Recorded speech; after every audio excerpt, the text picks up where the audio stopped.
Friends, today we have the solution for your torn intake throttle boot on your turbocharged M103 or other CIS car. This is something that a lot of people don't talk about. I didn't actually really know about it. It's kind of rumored around the internet that you should address all of your vacuum lines and any plastics on this engine before turbocharging.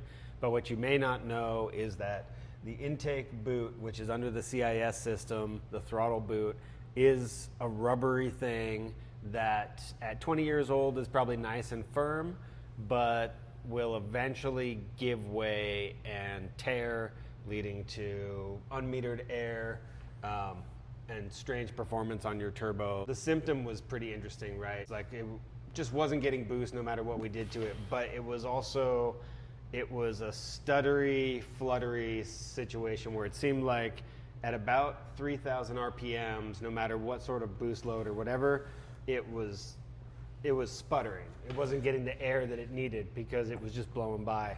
Yeah. But if you romped on it, because the flap was like inconsistent, it was sometimes getting more boost, it was sometimes performing decent, but as it heated up, it would change. And so if you're getting those kind of issues with your current build, it's something I would look at. I mean, we ended up looking at the wastegate and all the other things. It acts like the wastegate's set wrong. It acts like a broken pop-off valve, just releasing air. It acts like, and it's inconsistent. So that would be the big thing. Oh, I got 7 PSI this morning and I'm getting 2. Probably a symptom of this. And then the flutter. That flutter is just, it feels like turbo flutter. It's just like, ba, ba, ba, ba, ba. But in a bad way, not in the cool way. Hesitant. Yeah, but a lot of people are getting away with it. And there's a difference between getting away with it and building, a reliable car. And we didn't know about it until we reached out to other content creators, other people, like, oh yeah, the old one ripped. And then, so you put a new one on.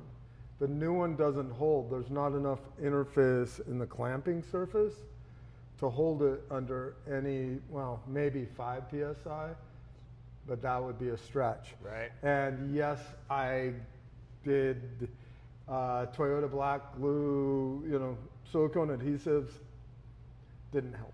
Yeah, essentially what happens with the throttle body boot is that because of its flexibility and how it isn't really clamped into place that strongly, it just balloons and then it pulls out, and it just kept popping. Yeah. So what was the solution? Like I said, when I built the car, it wasn't something that people shouted from the rooftops that you needed to fix this issue. And so then we started chasing searches like, CIS, throttle boot, issue, replacement, solution. People came out of the woodwork, right, with unobtainium parts from Porsches and right. So you get into old forums in England. Apparently British people mess with stuff in the coolest way. But you would get people saying, oh, there's a part off a 930 turbo. Well, yeah, there's a part off a 930 turbo, except they're unobtainium and they're the wrong shape. So it's all speculation. And then back in the day, there was a company making a turbo kit and they made an aluminum boot, supposedly, and it could be true. I've just never seen a picture of one, right? And then in passing, a guy goes, oh, I fiberglass mine, and it worked. In passing, like I'm reading through pages of old forums, and a guy goes, oh, I glassed mine. Wait, what? And that's how we found fiberglassing the boot. And then like days later, I found a picture of what he had done. And it's crazy easy and very effective. I think Wayne busted it out in like an hour and a half, first try. We used the Bondo kit, which was what, like 50 bucks? Yeah, so 50 bucks, a Bondo fiberglass kit. I hadn't done fiberglass in so long that 30 years. And I overthought it. Oh, is it gonna bond to the rubber? Is it gonna, nope, don't overthink it. Just throw down the glass and don't cut it to shape, just little pieces of mat. Don't think, just matte. And then just trim it. I think the one secret we found was use longer bolts.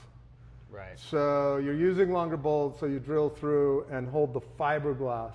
So the rubber is still moving in there, but it can't go anywhere. And it seems to be super stable.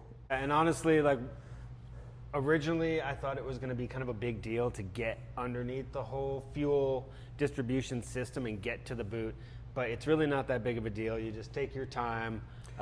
We have a whole nother video that's about replacing the boot, which was when we first did the boot and learned that it wasn't going to work for us.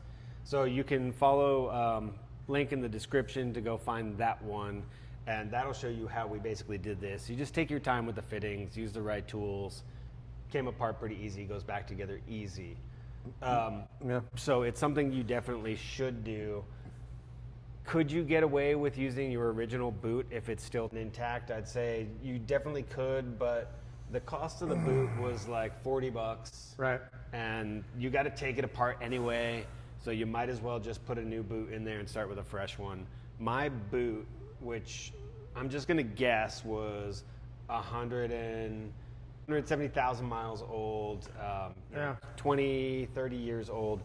It was brittle enough that it was holding. It held 7 PSI for months, but it's one of those it things did that fail. holds till it doesn't. Right. Man, I mean, I think the takeaway is don't be afraid of the fiberglass. Nobody sees it. So as we were discussing before I did it, you know, we got to clean it up and make it look nice. Now, lay down some fiberglass. You know, try not to glue yourself to the boot. Watch a video about how to lay fiberglass. Super easy. Throw some mat, throw some glue, throw some mat, and then trim it, and then paint it black, because black paint it just fixes everything. And it's under there in the dark, Right. just doing its job.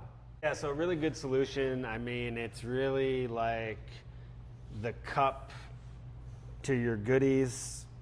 You know, it just supports it, and that's all it ever needed was some support. We all need a little support. If you guys have any questions, if there's something you don't understand, feel free to jump in the comments. We're very responsive. Shouldn't take us long to get back to you, but it's super straightforward.